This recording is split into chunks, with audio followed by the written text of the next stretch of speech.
Parliament ఎన్నికల ముంగిట BRS పార్టీలో అలజడి రేగుతోంది. సిట్టింగ్ ఎంపీలు ఒక్కొక్కరుగా కారు దిగిపోతున్నారు. ఇక కొందరు సిట్టింగ్ ఎంపీలు పోటీకి విముఖత కూడా చూపుతున్నారు. 3 స్థానాలకు ఫుల్ డిమాండ్ ఉంటే మరికొన్ని స్థానాలకు మాత్రం పోటీ చేసే వారి కోసం వెతుక్కోవాల్సిన పరిస్థితి. స్థైర్యం నింపాల్సిన అధినేత కేసీఆర్ ఫామ్ హౌస్కే పరిమితం కావడంతో కేడర్లో అయోమయం పెరుగుతోంది.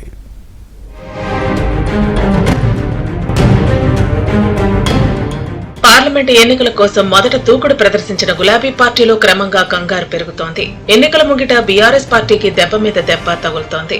నేతలు వరుసపెట్టి గులాబీ పార్టీకి గుడ్ బై చెప్పి అటు కాంగ్రెస్ ఇటు బీజేపీలకు వరుస కడుతున్నారు.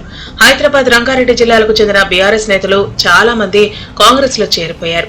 ఇక తాజాగా సిట్టింగ్ ఎంపీలు సైతం కారు జారిపోతున్నారు. ఇప్పటికే పెద్దపల్లి ఎంపీ వెంకటేష్ నేత కాంగ్రెస్ లో చేరారు. ఇక ఇప్పుడు మరికొందరు సిట్టింగ్ ఎంపీలు బీజేపీలో చేరడానికి ముహూర్తం ఫిక్స్ చేసుకోవడం కారు పార్టీని కలవరపెడుతోంది.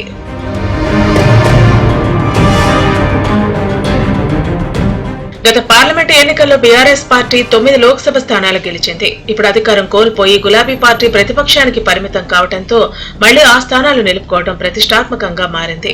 ఒకవైపు బీజేపీ, కాంగ్రెస్ లోక్సభ ఎన్నికల కోసం దూకుడును పెంచగా బీఆర్ఎస్ కు మాత్రం సిట్టింగ్ ఎంపీలు పార్టీ వీడటం ఆందోళన కలిగిస్తోంది. పెద్దపల్లి ఎంపీ వెంకటేష్ నేత కాంగ్రెస్ లో చేరిన విషయం మరొక ముందే నాగర్ కర్నూలు ఎంపీ పోతుగంటి రాములు షాక్ ఇచ్చారు.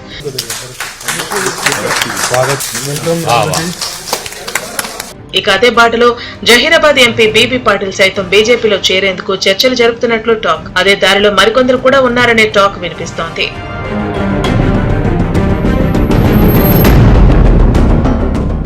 ఒకవైపు సిట్టింగ్స్ పార్టీ వీడుతుంటే మరోవైపు ఉన్నవారు కూడా పోటీకి ఆసక్తి చూపటం లేదని గులాబీ పార్టీ వర్గాల్లో చర్చ జరుగుతోంది. కారు గుర్తుపై పోటీ చేస్తే గెలుస్తామో లేదోనని చాలా మందిలో అనుమానాలు వ్యక్తం అవుతున్నాయని అంటున్నారు.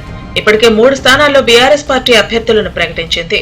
ఖమ్మం నుండి సిట్టింగ్ ఎంపీ నాగేశ్వరరావు పోటీ చేస్తారని తెలిపింది. కానీ ఆయన కూడా అధిష్టానం ఒత్తిడి మేరకే ఒప్పుకున్నారని చెబుతున్నారు. చేవెళ్ల పార్లమెంటు స్థానంలో గడ్డం రంజిత్ రెడ్డి, కరీంనగర్ లో మాజీ ఎంపీ బోయినపల్లి వినోద్ కుమార్ పోటీ చేస్తారని బీఆర్ఎస్ ప్రకటించింది. ఇక మిగిలిన వాటిలో మేడ్చల్, మల్కాజ్గిరి, సికింద్రాబాద్, మెదక్ స్థానాలకు మాత్రమే బీఆర్ఎస్ లో డిమాండ్ ఉండగా ఇతర స్థానాలకు పోటీ చేసేందుకు నేతలు పెద్దగా ముందుకు రావటం లేదని గులాబీ పార్టీ ఇంటర్నల్ సర్కిల్స్ లో చర్చ జరుగుతోంది.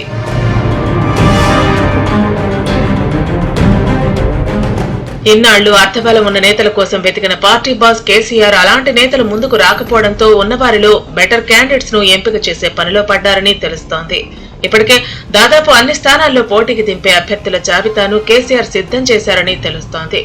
నాగర్ కర్నూలు నుంచి గువ్వల బాలరాజు, వరంగల్ నుంచి కడియం కావ్య, మహబూబాబాద్ నుంచి సిట్టింగ్ ఎంపీ మాలత్ కవిత, పెద్దపల్లి నుంచి మాజీ మంత్రి కొప్పుల ఈశ్వర్, సికింద్రాబాద్ నుంచి తలసాని సాయికిరణ్ యాదవ్, మల్కాజ్గిరి నుంచి మాజీ మంత్రి మల్లారెడ్డి కుమారుడు భద్రారెడ్డికి టికెట్లు ఇవ్వాలని కేసీఆర్ నిర్ణయం తీసుకున్నారని సమాచారం.